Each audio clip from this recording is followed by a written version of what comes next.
Hi everyone, welcome back to my channel. ಇವತ್ತು ನಮ್ಮ ಕಿಚನಲ್ಲಿ beetroot ಪಲ್ಯ ಹೇಗೆ ಮಾಡೋದು ಅಂತ ನೋಡೋಣ.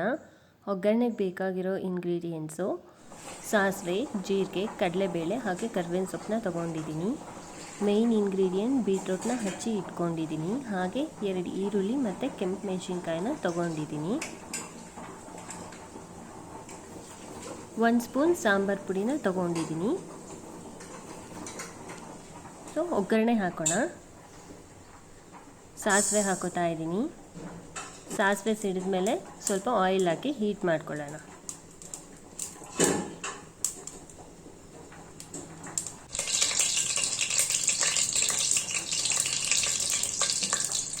ಜೀರಿಗೆ ಹಾಕೊತಾ ಇದ್ದೀನಿ. ಕರಿಬೇವಿನ ಸೊಪ್ಪು,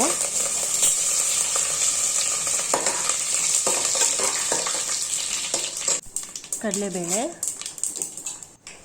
ಹಾಗೆ ಹಚ್ಚಿಟ್ಕೊಂಡಿರುವಂಥ ಈರುಳ್ಳಿ ಮತ್ತು ಕೆಂಪು ಮೆಣಸಿನ್ಕಾಯಿನ ಹಾಕ್ಕೊಂಡು ನೀಟಾಗಿ ಮಿಕ್ಸ್ ಮಾಡ್ಕೊಳ್ಳೋಣ.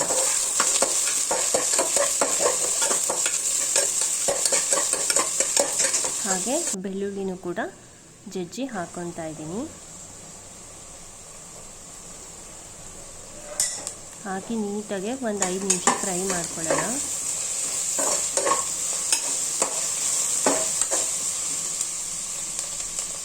ಈಗ ಹಚ್ಚಿಟ್ಕೊಂಡಿರೋಂಥ ಬೀಟ್ರೋಟ್ನ ಹಾಕ್ಕೊತಾ ಇದ್ದೀನಿ.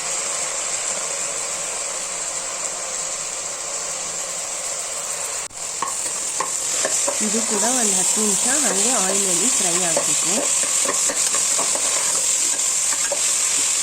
ಒಂದು ಪ್ಲೇಟ್ನ ಮುಚ್ಚಿ ಬಿಡ್ತಾ ಇದ್ದೀನಿ.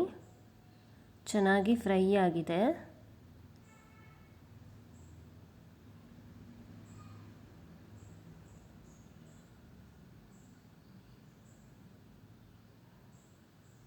ಈಗ ಇದಕ್ಕೆ ಸ್ವಲ್ಪ ನೀರು ಹಾಕ್ತಾ ಇದ್ದೀನಿ.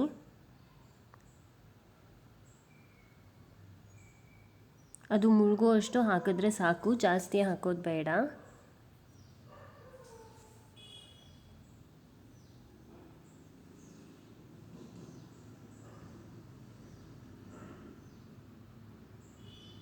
ಎಷ್ಟು ಬೇಕೋ ಅಷ್ಟು ನೀರನ್ನು ಹಾಕ್ಕೊಂಡು ಕುಕ್ಕರ್ ಕ್ಯಾಪ್ನ ಕ್ಲೋಸ್ ಮಾಡಿ ಒಂದು 2 ವಿಷಲ್ ಕೂಗಿಸ್ಕೊಳ್ಳೋಣ.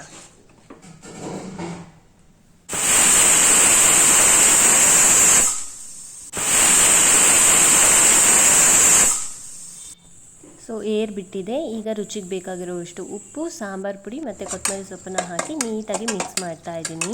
ಇದು ಜಸ್ಟ್ ಕಲರ್ಫುಲ್ ವೆಜಿಟೇಬಲ್ ಅಲ್ಲ, ಇದರಲ್ಲಿ ವಿಟಮಿನ್ ಸಿ, ಐರನ್, ಫೈಬರ್, ಆ್ಯಂಟಿ ಆಕ್ಸಿಡೆಂಟ್ಸ್ ಎಲ್ಲ ಇರುತ್ತೆ. ಹೆಲ್ತಿಗೆ ತುಂಬ ಒಳ್ಳೆಯದು. ರೆಗ್ಯುಲರ್ ಆಗಿ ಮಾಡ್ಕೊಂಡು ತಿಂದರೆ ತುಂಬಾ ಚೆನ್ನಾಗಿರುತ್ತೆ.